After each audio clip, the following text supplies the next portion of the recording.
Thank you, Chris. Well, we're talking about fire safety tips that could change and save your life. This is Inspector Gwen Jennings and Inspector Lawrence Cargile, and they're actually holding classes to teach the community about things that they need to be aware of for fire safety. So we're glad to talk with you this morning. Thanks for having us. And you know, in our news, we've already had a couple of fires that we've been talking about. So what is this course all about? Okay, all citizens must be educated about fire safety. So during this course, we would teach you how to use a fire extinguisher. We would teach you about fire drills at the home, and we would just teach you about cooking and how to be safe because it is so important. Fire does not discriminate. It happens to everyone. 12,000 people die each year in fires. 250,000 are burned each year. So this is very important, and we want all citizens to come out, and you have the schedule. Yes, so now you do have a schedule here. It is Monday and Tuesday, that's January 21st and January 22nd, and then again Monday, January 28th, and Tuesday, January 29th. And there are several different times here that you can come on those days as well, 10 to 11 a.m., 11 to 12 p.m., and then 5 to 6 in the evening. And that's on all of those days that you guys are able to come to those.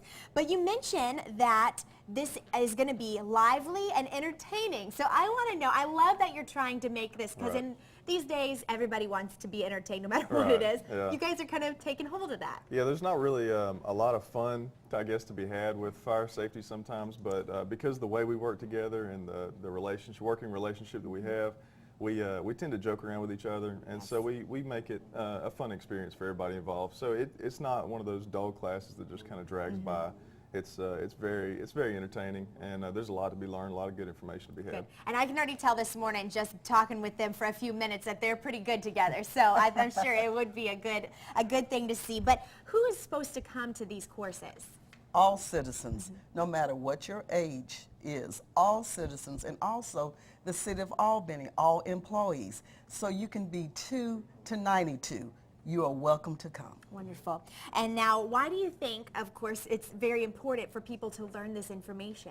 Well, it's going to keep them safe, not only at their place of business, but also if something happens in their home that causes a fire a hazard in their home, they'll know what to do, know how to react to that, and it'll help them be better prepared to get them and their family out safely, and also get us to the scene faster. Okay. Now, do you feel there's a type of fire that's the most common that you see a lot in our area? Yes. The most common is cooking, because people cook and they forget what they're doing. And one thing you should remember, always take a spoon or a fork with you when you leave the kitchen, so it will remind you, I'm cooking. Yeah. So the number one cause of fire right now is cooking. Okay. We're going to be back in just a little bit learning more about these courses, and you can contact Albany Fire Department if you would like more information. Make sure to stick around. We'll be right back. Thanks, Chris. I am back with Inspector Gwen Jennings and Inspector Lawrence Cargile talking about fire safety training. But we want to know, do you have to get tickets? Do you have to sign up for this thing? How does it work? Okay, all you do is come. And Inspector Cargile have the dates because the dates were changed. Okay. And you sign up once you get there. What are the dates? Yeah, the updated dates are actually next Tuesday and Wednesday, Okay. the 22nd and 23rd, and then the following Wednesday and Thursday, the 30th and 31st. Okay. And you guys have several times planned for those days. Each So day. 10 to 11 a.m., 11 a.m. to 12 p.m., 5 p.m. to 6 p.m. So no matter what your work schedule, you could come after work, at lunch, or before work, depending on what time you have to go in. But what do you think are some of the most important things that people will be learning? Okay, you would learn the classifications of fire. You would learn about smoke detectors. You would learn about fire drills, and you would just learn what to do in case you have a fire. What do you think are the biggest misconceptions about fire detectors?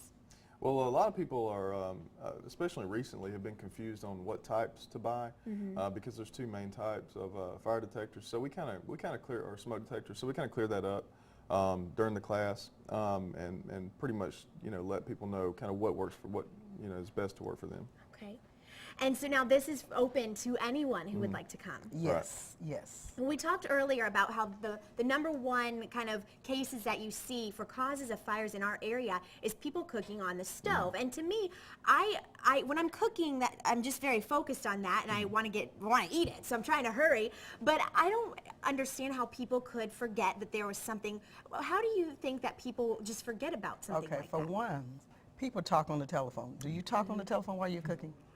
Not normally, because I don't want to mess up the recipe. Okay, a lot of people talk on the Okay. telephone. Also, a lot of people watch television, and sometimes you're just coming in from work when you work the midnight shift, and you try to cook, and guess what? You fall asleep. So it's so many things that you do while cooking that might start a fire. I got you. So make sure you're focused on cooking. Right. Absolutely. And remember the spoon, the Spoon glove, or the fork. And I got that little tip from my supervisor, Chief Burns. I love it. That's a good tip.